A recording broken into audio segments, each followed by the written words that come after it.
ಗೆಳೆಯ ಇದನ್ನು ಚೆಕ್ ಮಾಡು, ಮೇಲ್ ಮಾಡಿಬಿಡ್ತೀನಿ. ಗೆಳೆಯ ಏನು ಡೈರಿಲಿ ಮುಳುಗೋಗ್ಬಿಟ್ಟಿದ್ಯಾ? ಇದು ನಮ್ಮ ಹತ್ರನೇ ಉಳ್ಕೋಬಾರ್ದು ಆನಂದ. 10 ಜನಕ್ಕೆ ಇದು ಗೊತ್ತಾಗೋ ಹಾಗಾಗಬೇಕು. ಇದರಿಂದ ಒಂದಷ್ಟು ವಿಷಯಗಳನ್ನ ತಿಳ್ಕೊಳ್ಳೋ ಹಾಗಾಗಬೇಕು. ಏನು ನಿಮ್ಮ ಮಾತಿನ ಅರ್ಥ ನಂಗೆ ಗೊತ್ತಾಗ್ತಾ ಇಲ್ಲ. 10 ಜನಕ್ಕೆ ಇದು ಗೊತ್ತಾಗಬೇಕು ಅಂದರೆ ಓಹೋ ಇದನ್ನು ಬೇಸಾಗಿ ಇಟ್ಕೊಂಡು ಪಿಕ್ಚರ್ ಮಾಡ್ತೀಯೋ? ಸುಮ್ಮನಿರಪ್ಪ. ಇಲ್ಲ ಅಂತ್ಯ 10 ಜನಕ್ಕೆ ಗೊತ್ತಾಗಬೇಕು ಅಂತ್ಯ. ಓಹೋ ಗೊತ್ತಾಯ್ತು ಬಿಡಪ್ಪ.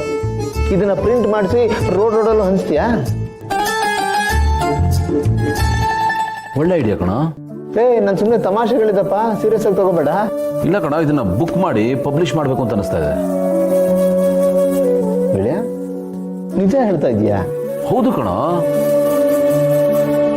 ಆನಂದ, ಇದು ಬರೀ ನಮ್ಮ ಕತೆ ಮಾತ್ರ ಅಲ್ಲ, ತುಂಬಾ ಜನಕ್ಕೆ ಅಪ್ಲೈ ಆಗುತ್ತೆ ಅಂತ ಅನಿಸ್ತಾ ಇದೆ. ಇದೇ ತರ ಎಷ್ಟು ಜನರ ಜೀವನದಲ್ಲಿ ತಪ್ಪು ತಿಳುವಳಿಕೆ ಇರುತ್ತೆ, ಇದೇ ತರ ದೂರ ಆಗಿರ್ತಾರೆ, ಆಮೇಲೆ ಒಬ್ರನ್ನೊಬ್ರು ಅರ್ಥ ಮಾಡ್ಕೊಳ್ಳದೆ ಕಷ್ಟಪಡ್ತಾ ಇರ್ತಾರೆ, ಅಥವಾ ಹತ್ರನೇ ಇದ್ರು ತಮ್ಮದೇ ಏನೋ ಒಂದು ಗೋಡೆ ಕಟ್ಕೊಂಡ್ಬಿಟ್ಟಿರ್ತಾರೆ. ಅಂಥವ್ರಿಗೆಲ್ಲ ಹೆಲ್ಪ್ ಆಗುತ್ತೆ ಕಣೋ. ಅದಕ್ಕೆ ಇದನ್ನ ನಾನು ಭಗವದ್ಗೀತೆ ಅಂತ ಹೇಳಿದ್ದು. ಇದನ್ನು ಓದಿದ ಮೇಲೆ ಒಂದು ಅರ್ಥ ಆಯ್ತು ಆನಂದ. ನಮ್ಮ ಜೀವನದಲ್ಲಾಗೋ ನೋವು, ತಪ್ಪು ತಿಳುವಳಿಕೆ, ದುಃಖ, ದುಮ್ಮಾನ ಇವೆಲ್ಲ ಮುಗಿದು ಒಂದು ಹಂತಕ್ಕೆ ಬಂದ್ಮೇಲೆ ಕತೆ ಅಂತ ಆಗ್ಬಿಡುತ್ತೆ, ಸ್ಫೂರ್ತಿ ಅಂತ ಅನ್ಸ್ಕೊಳುತ್ತೆ. ರಿಯಲ್ ಲೈಫಲ್ಲಿ ಹಾಗೇನಾದ್ರೂ ಫೇಸ್ ಮಾಡ್ತಾ ಇರ್ಬೇಕಾದ್ರೆ ಅದರಿಂದ ಆಚೆ ಬರೋದಕ್ಕೆ ಏನಾದ್ರೂ ಒಂದು ದಾರಿ ಬೇಕಣ.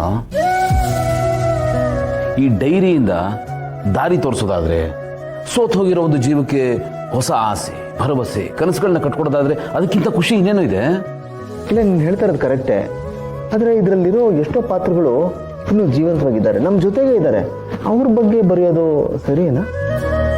ಹಾಗೇನೂ ಇಲ್ಲ ಕಣ. ಆ್ಯಕ್ಚುಲಿ ನೀನು ಹೇಳಿದ ಪಾಯಿಂಟ್ ಭಾಳ ಒಳ್ಳೆಯದು. ನೋಡೋ, ಮನುಷ್ಯ ಬೆಳೀತಾ ಬೆಳೀತಾ ಮೆಚ್ಯೂರ್ ಆಗ್ತಾ ಇದ್ದಾಗೆ ಬದಲಾಗ್ತಾನೆ ಕಣೋ. ಈಗ ಅಮ್ಮ, ಮಾವ ಎಲ್ಲರೂ ಬದಲಾಗಿದ್ದಾರೆ. ಬರೆಯೋದ್ರಲ್ಲಿ ಏನೂ ತಪ್ಪಿಲ್ಲ ಕಣ. ಯಾರು ಏನು ಅನ್ಕೊಳ್ಳಲ್ಲ, ಇನ್ಫ್ಯಾಕ್ಟ್ ಖುಷಿ ಪಡ್ತಾರೆ ಅಂತ ನನಗನ್ಸುತ್ತೆ. ಅಂತೂ ಬುಕ್ ಪಬ್ಲಿಷ್ ಮಾಡಬೇಕು ಅಂತ ತೀರ್ಮಾನ ಮಾಡಿಬಿಟ್ಟಿದ್ಯಾ? ಹೌದು ಕಣ. ನೋಡೋ, ಈಗ ಮಾವ, ಅಮ್ಮ ಎಲ್ಲ ಬದಲಾಗಿದ್ದಾರೆ. ನನ್ನ ಮಗಳು ನಂಗೆ ಸಿಕ್ಕಿದ್ದಾಳೆ. ಈಗ ನಮ್ಮ ಕುಟುಂಬ ಒಟ್ಟು ಕುಟುಂಬ ಅಂತ ಅನಿಸ್ತಾ ಇದೆ. ಎಂಥ ಅದ್ಭುತವಾದ ಜರ್ನಿ ಇದು. ಈ ಜರ್ನಿ ಎಲ್ಲೋ ಒಂದು ಕಡೆ ದಾಖಲಾಗಬೇಕು. ಇದು 4